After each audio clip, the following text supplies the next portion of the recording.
Hey guys, welcome back to my channel. This is your first time stopping by. Hello, my name is Chantel and I make planning and journaling videos, and every now and again you'll see some lifestyle stuff. So if that's something that you're interested in, I hope you would consider subscribing to this channel and leave it a thumbs up if you like the video. So today's video is a week 9 weekly setup sort of thingy. I know it's been like a couple of weeks since I've posted anything. I do apologize. Life has been a little hectic and I'm just now trying to get back into the swing and the rotation of my routine and schedules and all the things. So today what I wanted to do is just kind of go through what I've been using, what I've changed from what I was using to what is working for me now. If you've been following me, and I always say this, I am a mood planner. I do not stay in the same notebook for a long length of time. I don't know why. I like to move around. I like to try new things. I like to see what works, what's not working. I like to see if it will work, if it won't work. That's just what I do.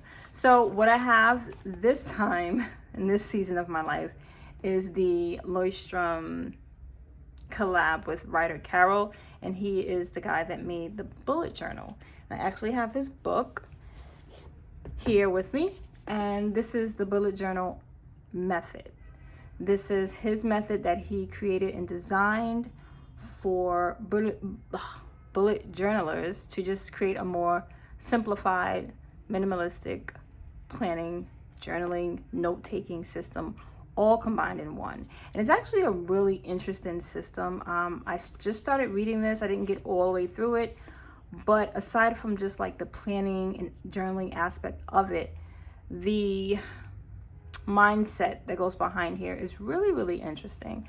So if you haven't read this yet, I would recommend this book to you. This is not sponsored or affiliated in any kind of way. Things that I like, I will recommend. So also what I'm going to do is leave a link in the description to where you can get this book. And so what writer Carol did was he collabed with Leuchtturm, the notebook company, and they made a whole bullet journal notebook that goes with the bullet journal book. You don't need both. You can use one or the other. You can get the book and get your own notebook that you like. You can get just this journal and don't have to read the book. He has a whole YouTube channel. He has an app. He has a website. There's a whole plethora of things that he has where you can access different tools and resources that's available from the bullet journal method. So that's that. Now, I've been using the bullet journal method since I originally started using the bullet journal method 4 years ago, maybe 3.5 years ago. And I did not like it at all because it was too minimal for me. At that time in my life, I was more into the stickers and the washi and all the things to make planning pretty. Now where I am at in life, I kind of want to I need it to be more minimal, if that makes sense. Life, as I said, life has been very hectic as of recent, and I just wanted to find different ways to simplify different things that I'm doing. And one way I thought would be good would be to simplify my planning system. So that's what I did. So let me show you what I got going on. We are in a new month. This is March 1st. If you see like a little paper here, that's because stuff that I'm not showing. So the bullet journal method, it's kind of like broken up into 3 parts. You have your future log, you have your monthly setup, and you have your daily setup. I kind of use them, but I kind of throw my own style, my own spin on it to fit my needs and what I need throughout the day. So for the beginning of the month, what I like to do is have like a quote of some sort or a scripture, sometimes both, just to start the month off. And then I went ahead and just created my own monthly calendar. Very simple layout, nothing fancy, just some boxes and some words, honestly. And this is really sufficient for me. Usually my monthly planners would be filled with stickers and washi and all the things, but I kind of don't feel like that right now. I really don't. And there's nothing wrong with that. This is a Sunday start calendar. I usually enjoy viewing Monday start calendars, but I was looking at this calendar and copying it from my Google Calendar. My Google Calendar starts on a Sunday. So I don't mind that. It's okay. Everything's fine. I'm just going to continue it like that until next month. Next month, I'll make it a Monday start because I really like viewing my calendars from starting from Monday. So this is just a regular plain old simple calendar. And then, excuse me, the bullet journal method suggests to do a timeline and a task list.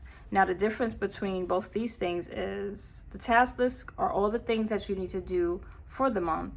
And then the timeline is all the things that already happened during the month. So and I know I've done this plenty of times in my own planning system, previous books before. But he just calls it something different, timeline. So it's just like a timeline of everything that happened throughout the month. You just jot it down, one line per day. Some people I've noticed use this for like their mood. Some people use this for memories. It's pretty much the same thing. We just worded it differently. And then you have your task list, a list of everything that you need to do for the day. So that's what I have so far in that month. So this is March. This is everything that I need to do for March thus far. As March goes by and zooms by, more things will be added here, but this is all I can think of at the moment.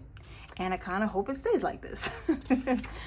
And so then what I've done is, because I homeschool, I'm in my weeklies. We are in the weekly portion of the notebook. So each week I create homeschool task page. And what that is just each day I write down the main things that needs to happen. This is not all the things that's happening in the day, but it's the main core subjects that I want to focus on and make sure the kids are doing. And we take our time with it. We do it throughout the day. We don't really have a set time for homeschool. I find that we just work better that way. And I just have a list of different subjects I want them to focus on throughout the day. And I would put like some notes down here if I need to make a note of anything. And that's pretty much it for homeschool. I can always reflect back to this every day and see what I need to get done. Then to start the week off, I like to give myself a little scripture. Most of the time I like to use a scripture. Sometimes I'll put an insert or something in here, but for the past few weeks it's been a scripture. And this is from Proverbs 19:11, and it's just a great way to reflect and start the week. Then I have a weekly overview, and yes, I did put some washi up here. This is probably the only two pieces of washi that I have in this whole notebook thus far. But I did something at the top that I didn't want after I did it. So I was just trying to cover it up, find a simple way to cover it up, and I just put some washi there. So this is just a weekly overview of this week, of week 9. I like having this in my notebook because sometimes it gets a little difficult to flip back through the pages to see what needs to happen in my dailies. If I have a whole weekly overview, I could just turn to this page and see everything that's coming up for the week whenever I need to see it, whenever I need to focus on it. And this is just a simple way for me to keep track of the week. I really do like having a weekly overview. When I was using my rings, I kept a weekly overview as well. And even in my B6ology that I just stopped using before this, I was doing a weekly overview as well. So it's really helpful. I really like having them. And then I have my standard habit tracker with all my habits that I like to track. I've recently started tracking my mood in my habit tracker. I used to have a separate page for that, but now I'm doing it with the habits. It's just easier. It saves paper, space. It's just easier to do. And my goals for the week, I'll list that here as well. And this week, I'm just focusing on some faith goals, language. I'm working on a project and just making sure I tend to myself, doing some type of self-care, even if it's one thing. That is a goal for me because sometimes, most times, I don't do anything for myself. So making it a goal to take care of myself. Yes. And then we have the weekly, we're still in the weeks. We have the weekly to-do list, weekly to buy list. If there's any bills due within that week, I'll put the bills that are due. This week it was only Apple Music, so that's what I put. And this is a good way for our family not to overspend because we see what we have. Sometimes it works, sometimes it doesn't. Actually, I need to cross some things off here. I did schedule that follow-up. Yeah, the physical was scheduled. Semester started already. We did the dental appointment. I did that. We scheduled that visit. I'm gonna check the mailbox. I checked the mailbox today, but I need to do it again Friday. Working on that project. I didn't do Spanish just yet. We got nothing on this list yet. Okay, so this is just a great way to keep me organized in the things I need to do and the things I need to buy and what bills are due. And then I am going to skip a couple of pages because there's some journaling pages that I kind of don't want to be seen. So here we are with today. So this is going back to the bullet journal method, Ryder Carroll's method. He suggests that you break your days up in sections. So you do like a to-do list, but then you also add a note to each task, which I thought was really interesting. It also helps to break down that task a little bit more so you can see like what needs to happen with that task. Because, for example, you can put, I don't know, kind of want to give you a good one. Hold on. So I can explain myself. Oh, I can't show this. Okay. Well, I was just trying to explain it in a more visual example. But, for example, if I put down check emails, I can put a little note dash that says, don't forget to email so-and-so, or, you know, respond to that email that you were supposed to send out 3 days ago. I could put a little note. Usually what I do is just put the task, but I like that you can add more notes for each task. You don't have to do it that way, but it does help me to break down my to-dos and to see like, okay, yeah, I'm doing the bathrooms today, but what needs to happen in the bathrooms? I'm cleaning the bathrooms, but what exactly am I doing? I'm doing the toilets and the showers, the tubs only, or, you know, if I'm doing a whole deep clean. It's nice to see those tasks broken down into more action steps. So this is what is, I'm sorry guys, I can't talk. Why?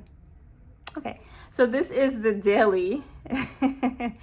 And what I do is break it up into 3 sections. I do a to-do list, I do a gratitude section, and then I do a notes section.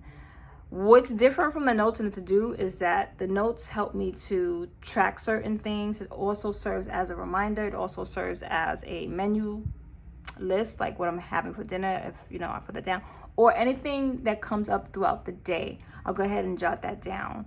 Because I find that most of the time I'll write my day out of to-dos, and then things come up and I have to write stuff in anyway. I have to pencil things in. So I thought this would be a good way for me to include other stuff that happens throughout the day, or other things that I need to remember, or a phone number, phone call, somebody, whatever the case is. And then my dailies consist of 2 pages. It's the personal to-dos, and then it's the homeschool tasks.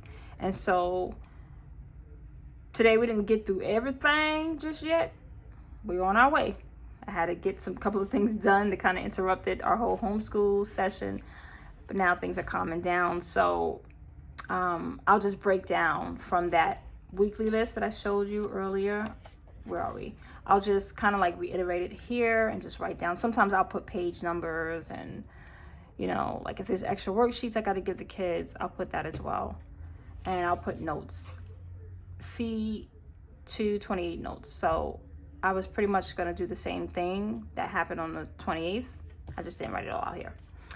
And then that's pretty much it. I'll rinse and repeat all the way until Saturday and Sunday. And then in between the days, I kind of do a little bit of journaling. That's why I'm not showing like all the way the pages, because there is some journaling notes that I kind of don't want to share. But then we'll get to Saturday and Sunday, and we'll do a weekly reflection, and we'll just rinse and repeat. We'll do week 10 here, and we'll do the habit tracker, the weekly goals, and the quote, and all those things, just like that. And what I've been doing just to be a little extra is putting the date and the weather here as well with the little weather icons. This sticker shop I can give you, it's from Etsy. I'll leave that in the link description below if I can remember. I know it's just like eco something. But yeah, so that's what I do. Pretty much that's how it's been since February 15th.